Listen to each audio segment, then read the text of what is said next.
오늘 말씀 앞에 나아갑니다. 오늘 말씀은 창세기 13장 1절부터 18절까지 13절까지 말씀입니다. 제가 한 절, 여러분이 한 절 교독하겠습니다. 아브라함은 자기 아내와 모든 소유물을 갖고 이집트를 떠나 네겝으로 올라갔습니다. 롯도 아브라함과 함께 했습니다. 아브라함에게는 가축과 은과 금이 아주 많았습니다. 그는 네겝을 떠나서 계속 여행을 해 베델에 이르러 자신이 전에 장막을 쳤던 베델과 아이 사이의 장소에 도착했습니다. 그곳은 그가 전에 처음으로 제단을 쌓았던 곳이었습니다. 거기서 아브라함은 여호와의 이름을 불렀습니다.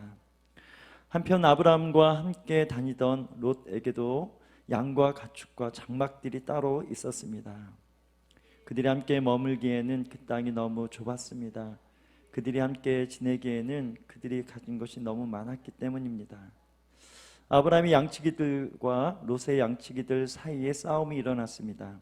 그 당시에는 가나안 사람과 브리스 사람도 그 땅에서 살고 있었습니다. 아브라함이 롯에게 말했습니다. 우리는 한 친척이므로 너와 나 사이에 내 양치기와 내 양치기 사이에 더 이상 싸움이 없도록 하자. 온 땅이 내 앞에 있지 않느냐. 나를 떠나거라. 만약 내가 왼쪽으로 가면 나는 오른쪽으로 가겠고 내가 오른쪽으로 가면 나는 왼쪽으로 가겠다. 롯이 눈을 들어 요단의 온 들판을 보니 그곳은 소알에 이르기까지 사방에 물이 넉넉한 것이 마치 여호와의 동산이나 이집트 땅 같았습니다. 이때는 여호와께서 소돔과 고모라를 멸망시키기 전이었습니다. 롯은 요단의 온 들판을 선택해 동쪽으로 갔습니다. 두 사람은 이렇게 헤어졌습니다. 아브라함은 가나안 땅에 정착했고 롯은 평원의 성들에 정착해 소돔 가까이에 장막을 쳤습니다. 그런데 소돔 사람들은 여호와 앞에서 아주 악한 죄를 지었습니다. 제가 끝까지 읽어볼게요. 롯이 아브라함을 떠난 후에 여호와께서 아브라함에게 말씀하셨습니다. 내가 있는 곳에서 눈을 들어 동서남북을 바라보아라. 내가 보는 이 온 땅을 내가 너와 내 자손에게 영원히 주겠다. 그리고 내가 내 자손의 땅의 먼지와 같이 되게 하겠다. 먼지를 셀 수 있는 사람이 있다면 내 자손도 셀 수 있을 것이다. 일어나 이 땅을 동서남북으로 누비며 다녀보아라. 내가 그것을 내게 주겠다. 그리하여 아브라함은 자기 장막을 옮겨 헤브론에 있는 마므레의 큰 나무 숲에 살았으며 거기서 여호와께 제단을 쌓았습니다. 아멘. 오늘 주신 말씀으로 거룩한 컨펌이라는 제목을 함께 말씀을 나눕니다.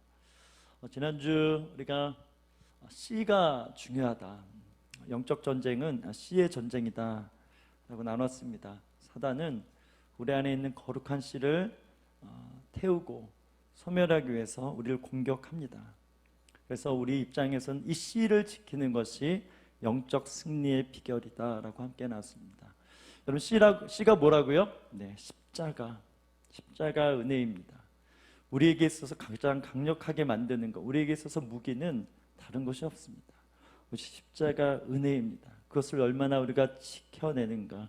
그 씨가 뿌리가 내려지고 줄기가 나서 꽃이 피고 잎이 피고 열매 맺을 때 하나님의 나라가 임하는 것이고, 그 자라남이, 그 성장함이 일어날 때 우리 믿음이 일어나는 것입니다. 사단은 이것을 가장 두려워해요.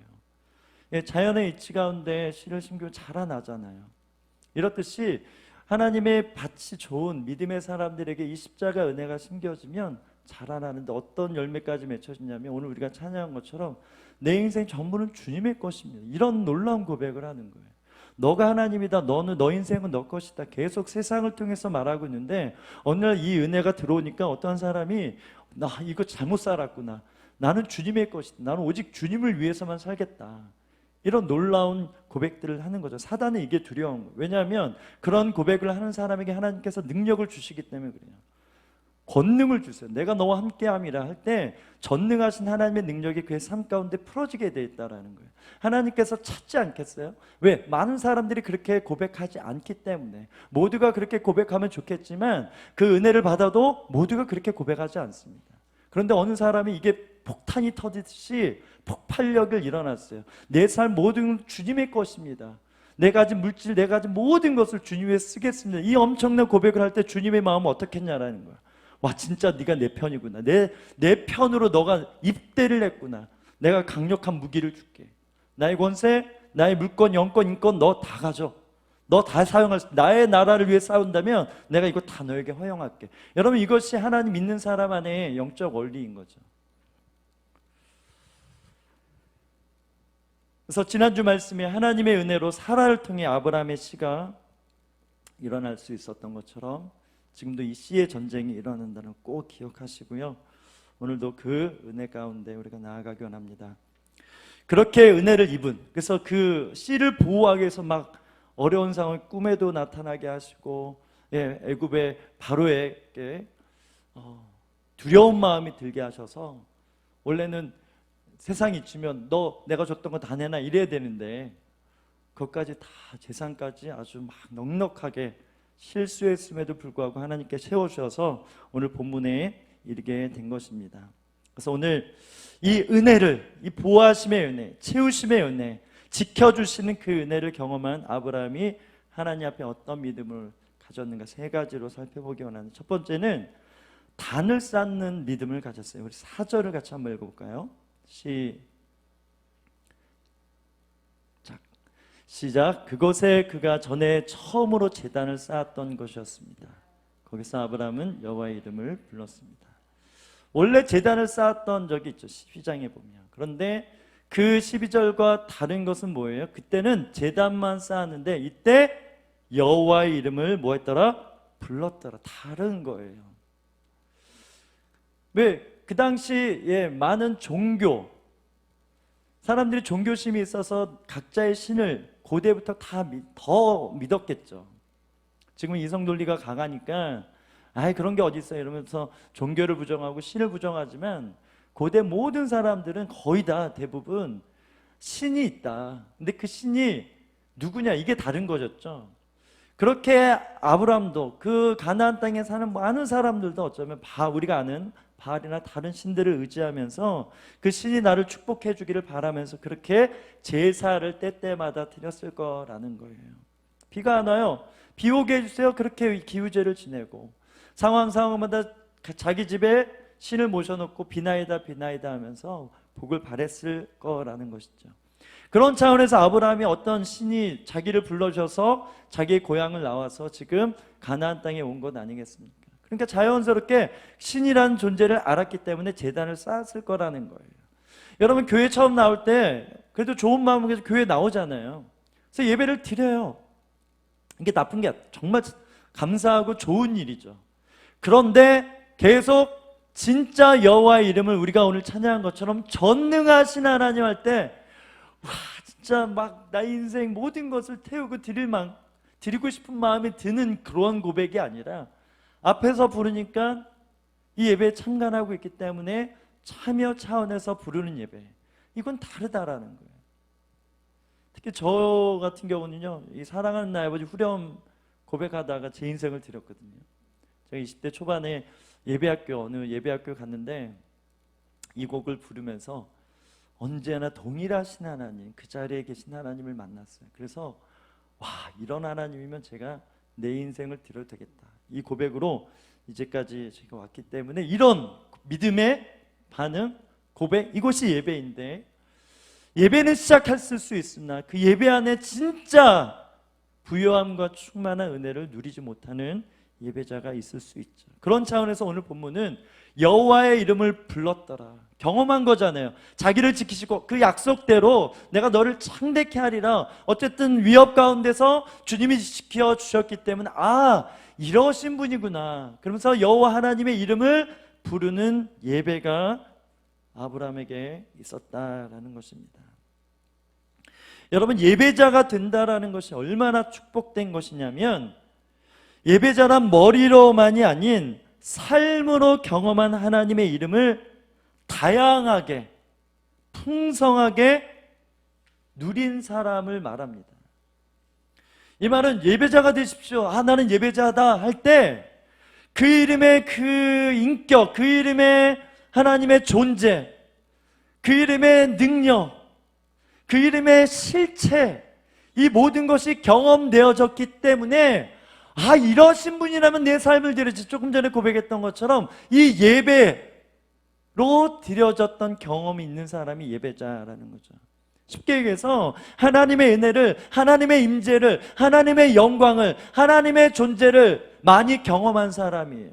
여러분, 결혼할 때 한 번 만나서 결혼하는 사람 있을 수 있죠. 그러나 연애를 1년 하고 아니면 3년 하고 저처럼 6년간 연애하면, 근데 6년간 연애해도 몰라요. 그렇지만 어쨌든 그렇게 여러 번 만나서 결혼하는 것과 한 번 만나서 결혼 다르다라는 것이죠. 삶의 차이가 있다라는 거예요.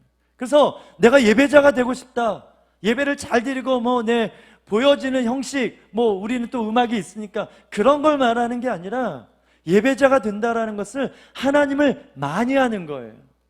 하나님과 진짜로 만나보한 경험이 많아서 친하다. 하나님에 대해서 아는 것도 중요한데 진짜 만나보니까 이 하나님에 대해서 알았던 것이 실제라는 것이 표현력이 달라지고 뉘앙스가 달라지는 것이죠. 그래서 그런 사람의 예배는 진실해요. 중요한 포인트입니다. 하나님을 진짜로 만난 사람의 예배는 진실합니다. 이 말은 하나님 만날 경험이 별로 없으면 진실하지 않아요. 왜? 연기를 해야 돼. 제가 찬양 인도자잖아요.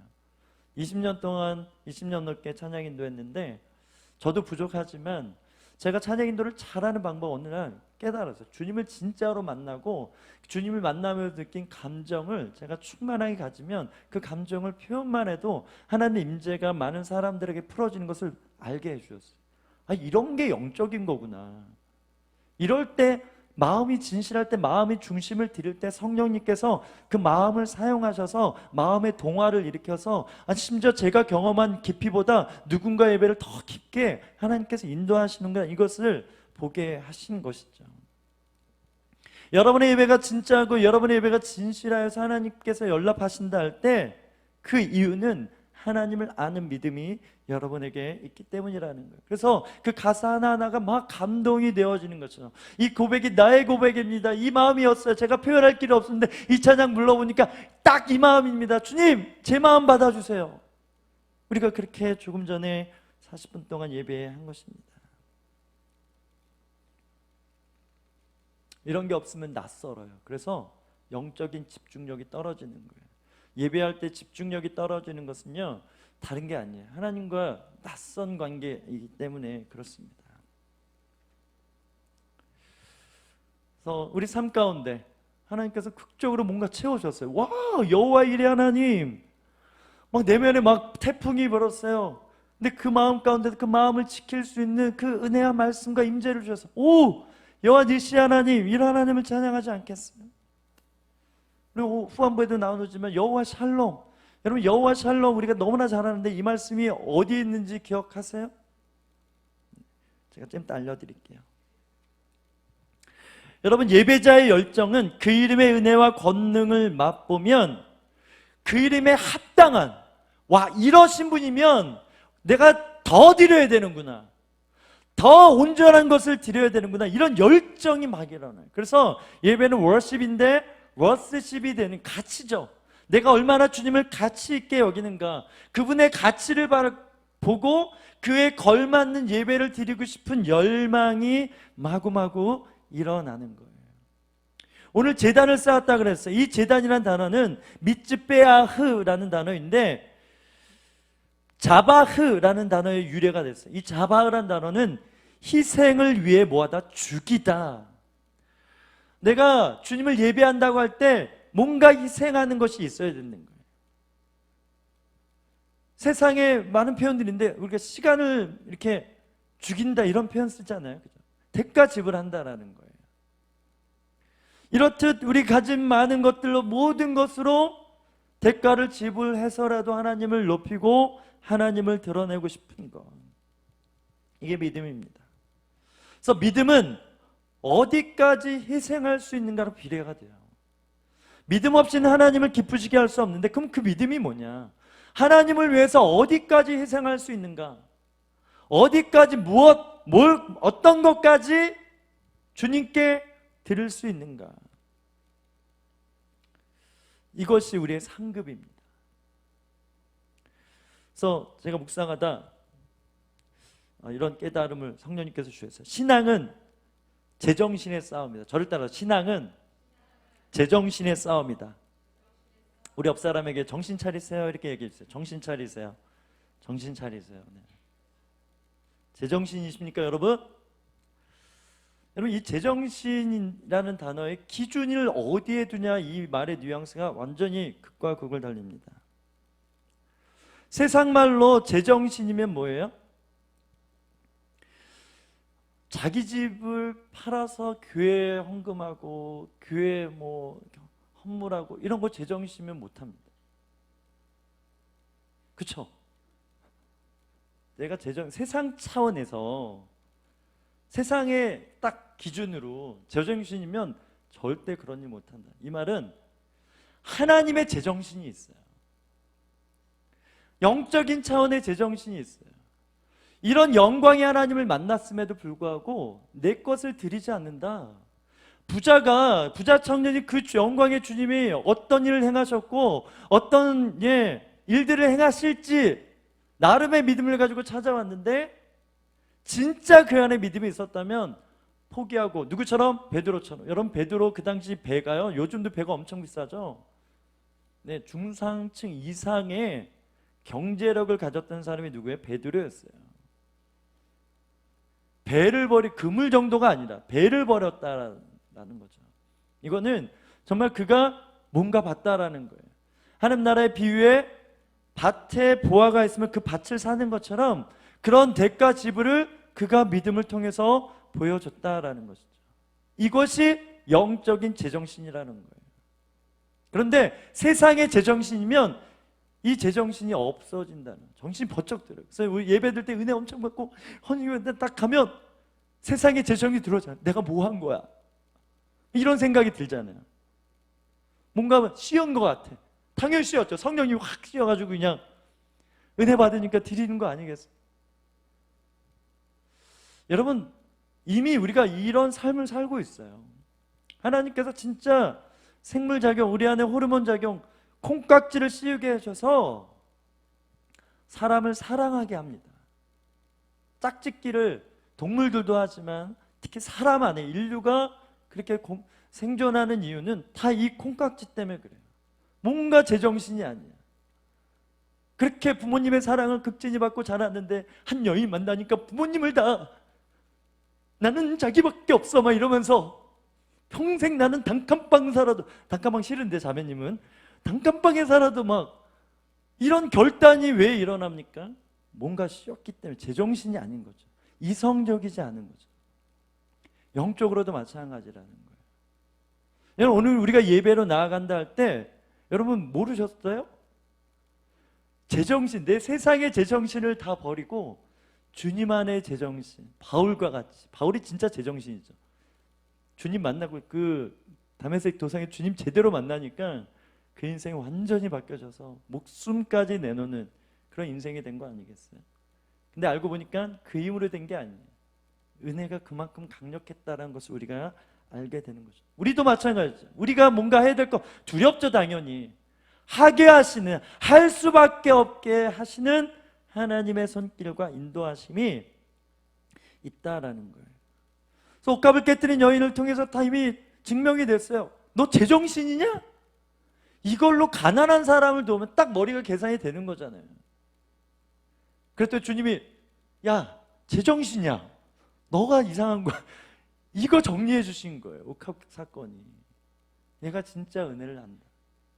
그래서 복음이 전해지는 곳에 이 여인의 예배가 반드시 전해져야 된다라고 이야기하신 것입니다. 믿음이 있다라는 것은 주님이 말씀하신 제정신 상태에 오래 머무는 거예요. 믿으시면 아멘. 지금 이 예배들 때 막 앞에서 쿵짝쿵짝 막 주님 신실하신 주 막 하면서 막 올라오잖아요. 그 상태로 저 문을 나가서도 계속 그 상태를 유지하는 게 뭐예요? 믿음이라는 거예요. 그래서 오늘 아브라함의 제단 쌓는 게 너무나 중요한 거예요.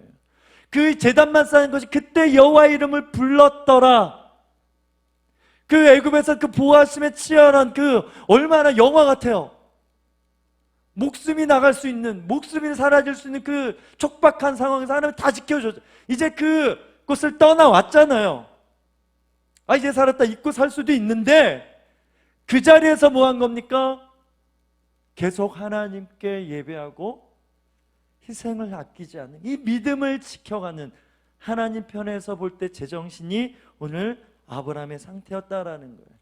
이것이 그의 삶에 계속 됐기 때문에 결국 하나님께서 계속 만나주시고 계속 믿음 주실 때 22장에 엄청난 모든 믿음의 표상이 될 수밖에 없었던 이 베이스라는 거예요. 이 말은 여러분이 계속 영적으로 성장하려면 아브라함의 이야기를 많이 들었다 그냥 저절로 예배가 우리 믿음이 자라나는 것이 아니라 저 문 밖에 나가서 일상 가운데 때때마다 영적으로 깨어있고 성령 안에서 자유함으로 진리로 인도하시는 그 임재 아래서 우리가 이 믿음의 여정을 계속 밟아 나아갈 때 주님께서 그렇게 우리를 믿음에서 믿음에 이르게 하시는 축복이 있게 됩니다. 이것이 성령님께 사로잡혔다. 우리 믿음의 영역이 성령님께 사로잡혔다라는 거예요. 반대로 성령님께 사로잡히지 않으면 제정신으로 사는 것, 딱 머리로 재고 딱딱 이치에 맞고 합리적이어야 되고,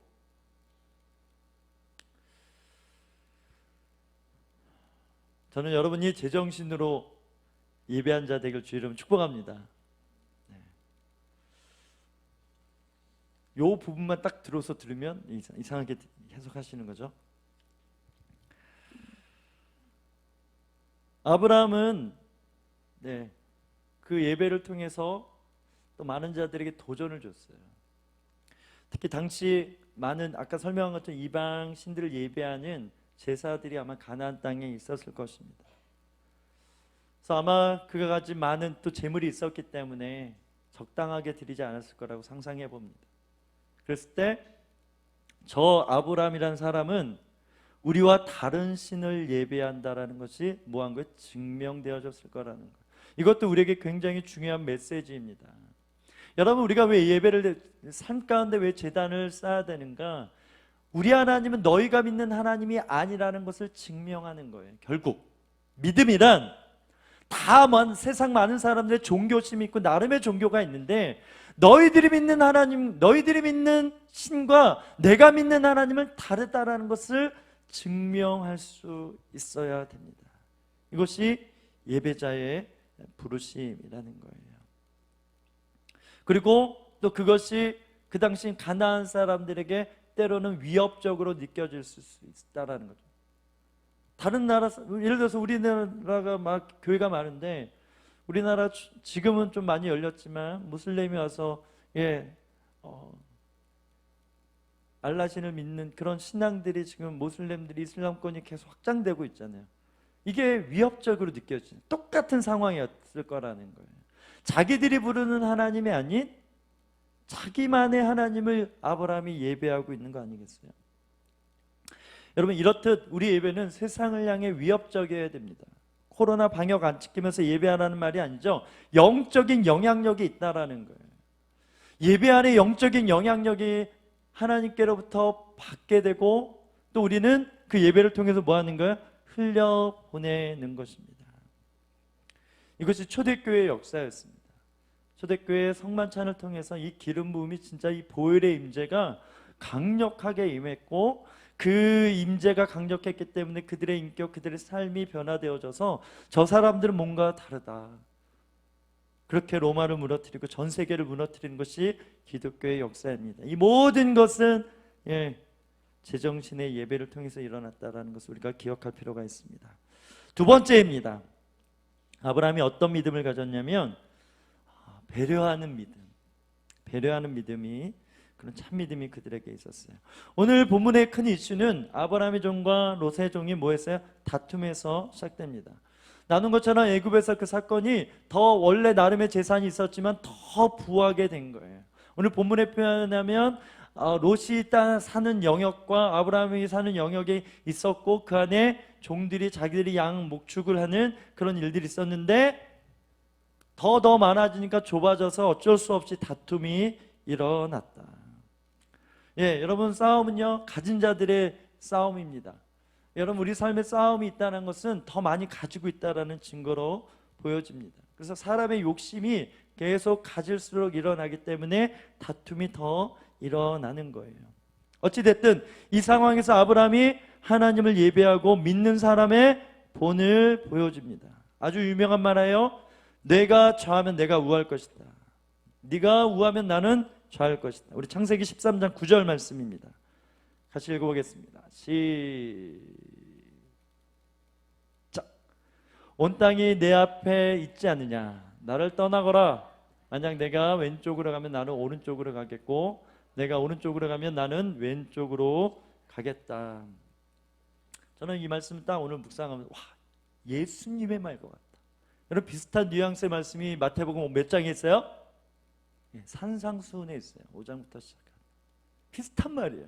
눈에는 눈, 이에는 아니다. 이제는 더 줘라.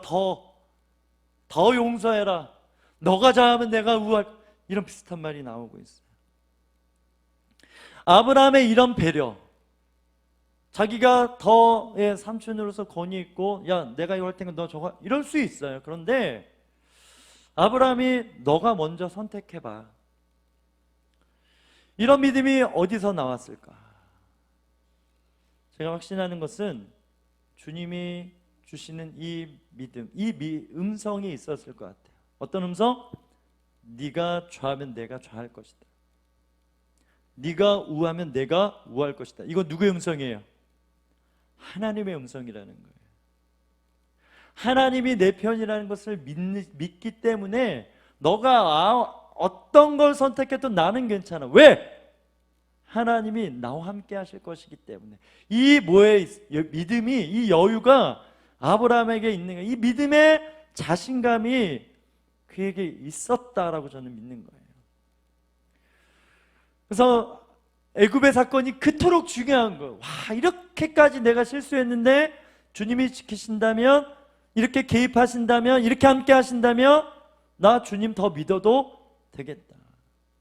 그러니까 이 포만감, 이 자신감이 있으니까 너 하고 싶은 대로 해. 너가 결정해. 난 하나님이 있어. 여러분, 이것이 우리가 살아가는 믿음의 원리라는 거예요. 하나님이 주시는 이 자신감, 하나님의 함께 하심에 대한 확신이 부족하니까 세상의 것이 더 있어야 돼. 왜? 그 자리가 비어 있으니까. 더 채워야 되는 거예요. 많은 세상 것들로 채워야 되는 거예요. 그런 사람에게는 자족이 없는 것이죠. 있어도 없어도, 이왕이면 있어도, 할렐루야, 아멘. 고생하는 것보다 나으니까. 이것도 인간적인 모습이죠. 그러나 여러분, 이래도 저래도 되는 이유는 하나님이 함께 하신다는 분명한 그 안에 믿음이 있기 때문이라는 거예요.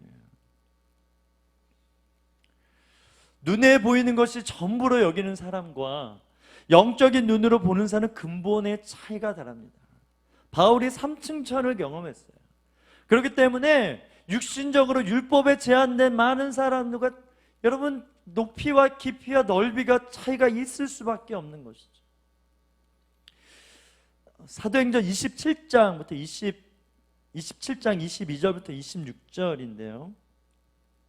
같이 한번 읽어볼까요? 좀 길지만 쭉 읽어보면 좋을 것 같습니다. 시작. 그러나 이제 내가 여러분에게 당부합니다. 여러분 가운데 아무도 목숨을 잃지 않고 배만 손상될 것이니 안심하기 바랍니다.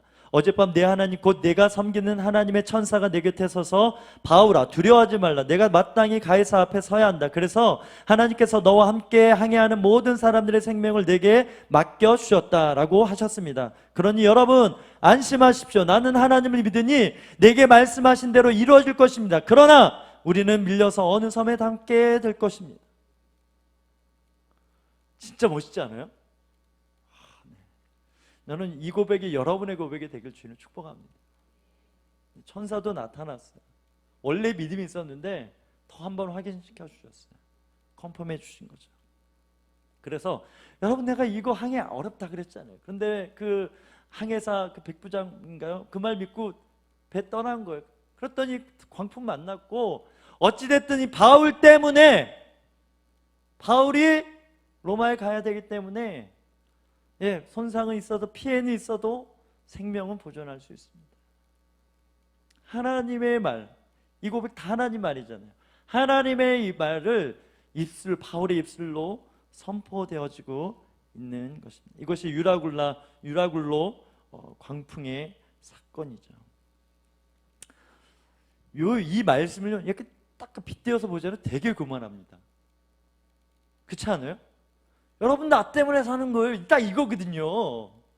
여러분 나 때문에 잘 되는 거예요. 되게 교만해 보이잖아요. 혹시 주변에 그런 사연 있으면 너무 교만하게 보지 마세요. 제가 가끔 그래가지고 그렇게 보여질까 봐 겁나서.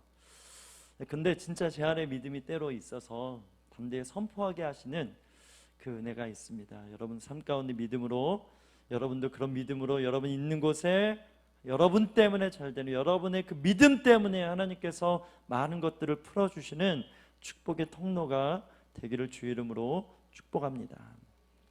이 믿음에서 나온 배려, 이 믿음에서 나온 여유, 때로는 우리 삶 가운데 필요하다라는 거예요. 세 번째입니다. 아브라함이 오늘 본문에서 보여주는 세 번째 믿음은 있어야 할 자리에 있는 믿음이라는 거예요. 우리 12절부터 14절까지 말씀 같이 읽어보십시다. 시작. 아브라함은 가나안 땅에 정착했고 롯은 평원의 성들에 정착해 소돔 가까이에 장막을 쳤습니다. 그런데 소돔 사람들은 여호와 앞에서 아주 악한 죄를 짓고 있었습니다. 롯이 아브라함을 떠난 후에 여호와께서 아브라함에게 말씀하셨습니다. 내가 있는 곳에서 눈을 들어 동서남북을 보아라. 그러면서 이제 그 뒤에 우리 좀 전에 제가 따로 읽었던 많은 말씀들, 축복의 말씀, 12장에서 아브라함을 처음 부를 때와 같은 엄청난 말씀을 다시 한번 아브라함에게 주시는 그런 내용이 나옵니다. 이 본문을 대할 때 딱 이 저자가 롯과 아브라함을 대조시키고 있다는 것을 알 수가 있어요. 롯은 어디 살았다고요? 소돔 가까이 장막을 쳤다. 보기에도 너무 좋은 땅이에요. 어떤 도시와 같이 저기 가면 잘 살 수 있겠다. 그런데 성경이 얘기합니다. 그 땅은 악한 땅이었다. 근데 아브라함은 어디 있습니까? 하나님이 약속하신 그 땅, 가나안 땅에 정착했다라고 성경은 이런 이야기하고 있어요. 그래서 여기서 깨닫는 두 가지가 있어요. 첫 번째는 아무리 화려해도 주님의 뜻 위에 있는 것이 가장 안전하다. 아무리 화려해 보여도 그것이 주님의 뜻이 아니면 가지 않는다.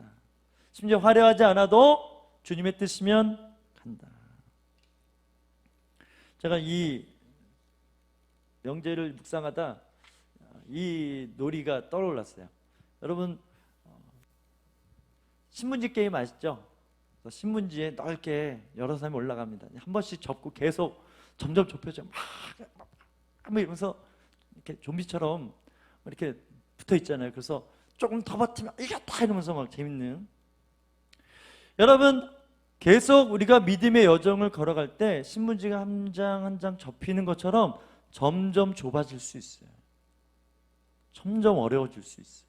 예전에는 초신자 때는 좀 넓은 것 같았는데 주님을 알면 알수록 이게 점점 좁아지는, 그러면 여러분 잘 가고 있는 거예요.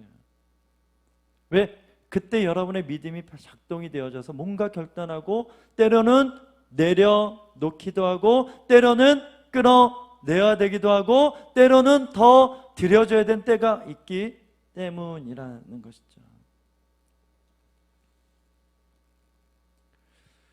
그래서 꼭 붙어 있어야 돼요. 점점. 그래서 꼭 붙어 있도록 공동체가 붙들어줘야 되고, 그런 어려울 때 가족끼리도 믿음 안에서 꼭 붙들어야 돼요. 왜? 벗어날 수 있어요. 뜻 한 글자잖아요. 그 한 글자 위에 이러고 서 있어야 되는 거예요. 이것이 믿음일 수 있다라는 거예요. 두 번째, 있어야 할 것이 있을 때 하나는 뭐 하신다? 컨펌해 주신다라는 거예요. 요즘 저의 삶은 컨펌해 주신 하나님을 만나는 재미로 삽니다. 누군가의 삶을 통해서 하나님이 이렇게 말씀하시는구나. 또 제 삶을 나눌 때 누군가가 하나님께서 목사님의 삶을 통해서 저를 이렇게 인도하시는 것 같아요. 저는 이제 북누리 공동체 신방할 때 우리 성도님들 줌으로 만나니까 한 분 한 분 은혜의 말씀 나눠주면 그냥 다 듣고 그냥 축복 기도만 할 수도 있는데, 하나님 그냥 어느 순간부터 이번 학기 줌으로 만나니까 이렇게 딱 정리를 할 수 있겠더라고요. 말씀하시면 그거에 대한 감동의 말씀을 코멘트해주고 그런 식으로 신방을 하고 있습니다.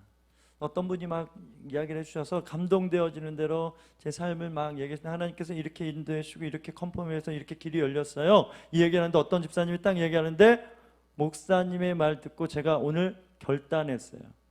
자녀의 문제 속에서 갈팡질팡했는데 긴가민가했는데 이것은 하나님의 뜻입니다라고 간증을 해주는데, 오, 너무나 놀랍더라고요.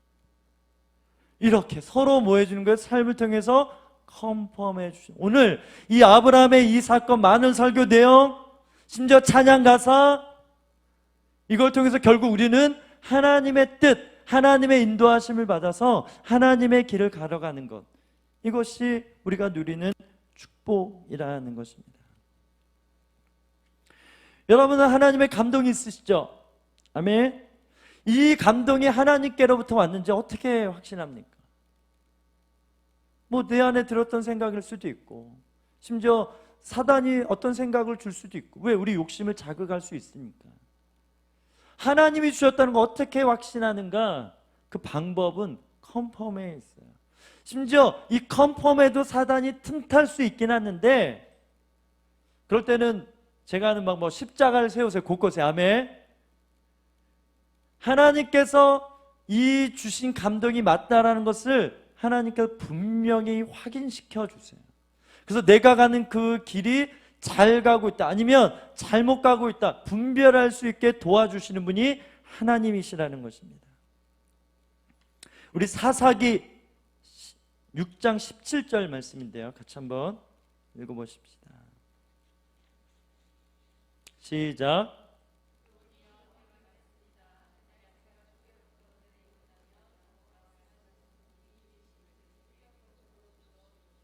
아멘. 여기 표적이라는 말이 제가 설명하니 컨펌이라는 의미예요. 하나님께서 요아스의 아들 이 미디안의 족속을 해서 이스라엘 전체가 엄청 괴롭힘을 당할 때였어요. 그래서 아우, 네, 주님 도와주세요, 이런 열망이 있으니까 하나님이 또 사살 한 명을 불러서 기름 부음의 사람을 세워서 하나님의 통치, 이 나라 여전히 내가 다스리겠다는 걸 보여주는데, 그 사람이 기드온이었어요. 그런데 타작마당에서 일하는 그냥 아주 보잘것없는 일꾼이었는데, 주님이 어느 날 기드온에게 너는 큰 용사다. 에이, 무슨 큰 용사야, 지금 저는 싸울 줄도 모르고 그냥 저는 이거 하면 살래요, 저는 작아요. 그런 가운데 정말 하나님이 주신 게 맞다면 표적을 보여주십시오, 컨펌해 주십시오.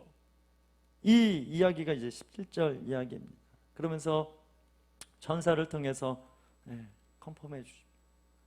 그리고 이 기드온을 통해서 엄청, 여러분 기드온, 많은 사사가 있지만 기드온의 사건이 굉장히 긴 거 아죠. 이 부르심을 갖고 진짜로 첫 번째 사역이 뭐예요? 바알의 우상을 척결하는 이 엄청난 담대함이, 그 이름대, 그 부르심대로 큰 용사답게 여호와의 큰 일을 행하는 그 여정 속에 뭐가 있었다고요? 아, 하나님 부르신 게 맞구나, 하나님이 함께 하시는 게 분명하구나. 그 믿음이, 그 컨펌을 통해서 믿음이 일어나니까 저는 못해야 하던 사람이 저 할 수 있어요. 하나님의 횃불을 든, 하나님의 승리를 나타내는 그런 일들이라는 거예요. 그런데 여러분 아세요? 한 번만이 아니라 여러 번이었어요. 양털 그 알잖아요. 여기만 적셔주시고 저기만 적셔주시고, 하나님을 테스트하는 이런 불순종의 사람, 믿음 없는 사람, 이런 차원이 아니라, 하나님께서 왜 그렇게 너 이것도 못 믿니? 혼내시지 않고 그 요청대로 왜 다 하셨습니까? 하나님이 주목하시는 건 여러분의 믿음이라는 거예요. 하나님의 일을 하고 싶은데 이 믿음이 일어나야 하나님과 눈높이가 맞고 믿음의 높이가 맞아서 같이 동역을 해야 되는데, 아직 믿음이 자라나지 않았어. 믿음이 없다고 하나님 책망하지, 아니죠. 믿음이 일으키는 일에 하나님의 열심히 일으킨다라는 거예요. 오늘 보면 사사기 6장도 그렇고 그 위에 많은 사건들이, 믿음의 사람들이 그렇게 자라난 것처럼 우리의 삶도 분명한 믿음의 컨펌들이 있다라는 거. 너 하는 거 맞아. 너 이겨가는 게 맞아. 주의 동역자를 통해서 전방위적으로 그렇게 열어두는 것, 이것이 우리가 믿음의 삶에 너무나 중요한 것입니다. 컨펌의 사전적 의미가 특히 증거를 들어 사실임을 보여주는 게, 이게 컨펌이래요. 무엇에 대한 느낌이나 믿음을 더 확실히 갖게 하다, 더 분명히 하게 해주다, 이게 컨펌이래요. 지휘, 합의 등의 확정, 가로치고 공식화하다, 이게 컨펌. 내 땡땡에 나와 있는 내용이 이게 만들어낸 게 아니에요. 사전 검색하면 이렇게 나오더라고요. 우리가 컨펌 너무 쉽게 쓰는데, 이 엄청 하나님의 컨펌은요 공식적인 거예요. 내가 너를 믿음의 사람으로 내가 세우고 있는 거야. 더 확실하게 믿게 하기 위해서 내가 컨펌해주고 있는 거예요. 그렇게 요셉은 꿈을 통해서 수많은 컨펌을 받았기 때문에 예수님의 완전함을 드러내는 그런 일들이 있었습니다. 세 가지 기억합시다. 뭘 열어두라고요? 첫 번째, 평소에 일어날 것 같지 않은 일들. 두 번째, 생각하고 말하는 대로 막 상황이 돼. 세 번째, 안 될 것 같은데 돼. 제가 정리한 세 가지, 하나님 컨펌해 주시는 이 루트가 이 세 가지로 나타나더라고요. 어느 날 감동이 왔어요. 뭐 해야 될 것 같아. 이게 진짜 하나님께로부터 왔나? 요 세 가지 기준으로 뭐라고요? 평소에 일어날 것 같은 일들이 일어나. 평소에 연락 잘하는데 연락해. 근데 그 내용 들어보니까 주님의 마음인가. 이런 식으로 모든 삶에 하나님의 음성, 하나님의 컨펌을 열어두면 믿음이 안 자랄 수가 없어요. 왜? 하나님은 분명히 그렇게 여러분의 삶을 이끄시고 선하심으로, 인자하심으로 붙드시는 분이시기 때문에 그렇습니다. 아멘. 함께 우리 찬양하고 기도하십시다. Goodness of God이라는 찬양인데요, 첫 가사가 제일 좋아요. 사랑해요 주님. 이미 이 곡을 만든 사람은 그분의 선하심과 인자하심으로 많은 삶의 여정 가운데 하나님의 컨펌을 주셨기에 진짜 신실하시고 진짜 선하시고 말로 형용할 수 없는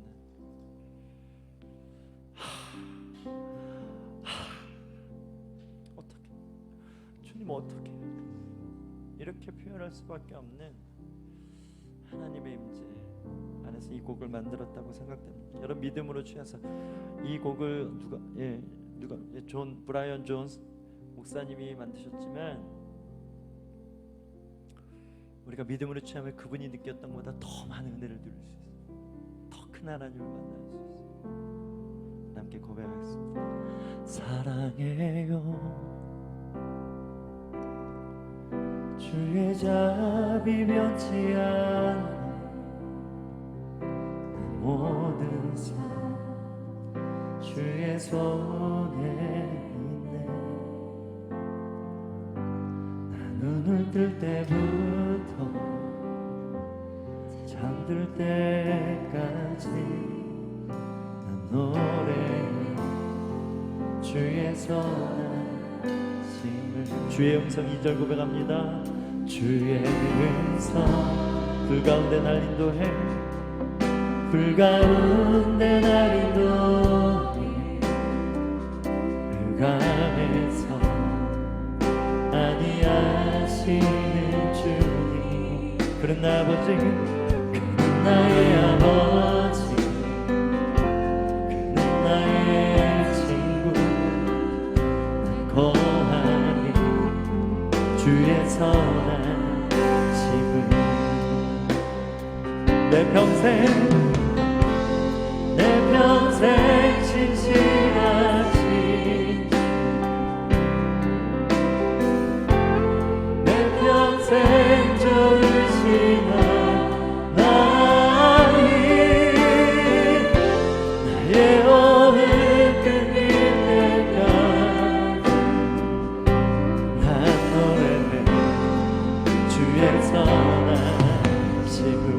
평생을 걸고 내 평생 신실하신 내 평생 신실하신 주 내 평생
내 평생 신실하신 주 내 평생 주시는 하나님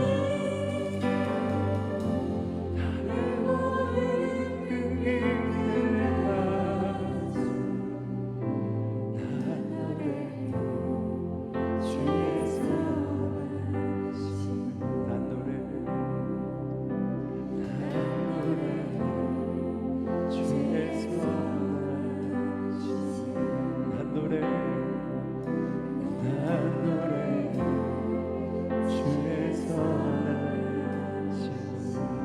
주 없이 난 설 수 없네. 오 주 없이 난 살 수 없네.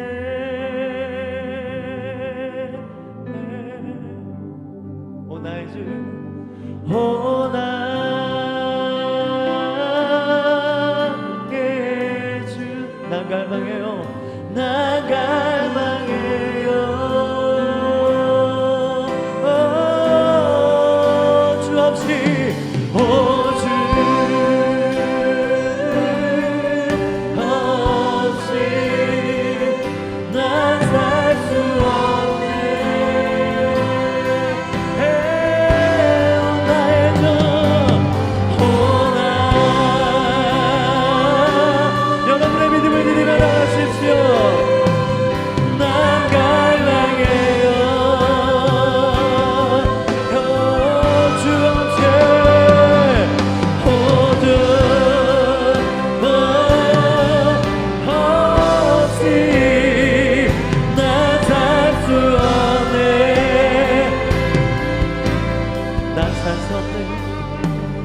난 살 수 없네.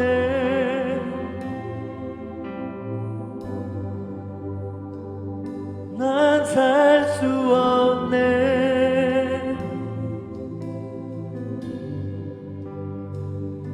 난 살 수 없네.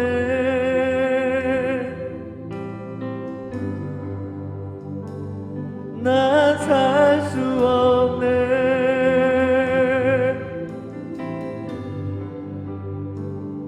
난 살 수 없네.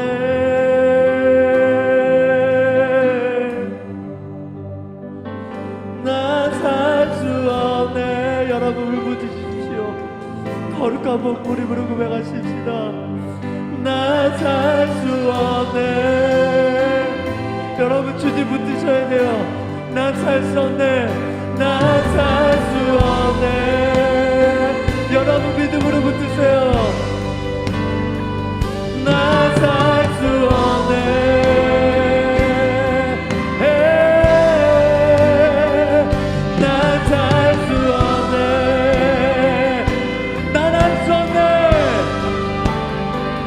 나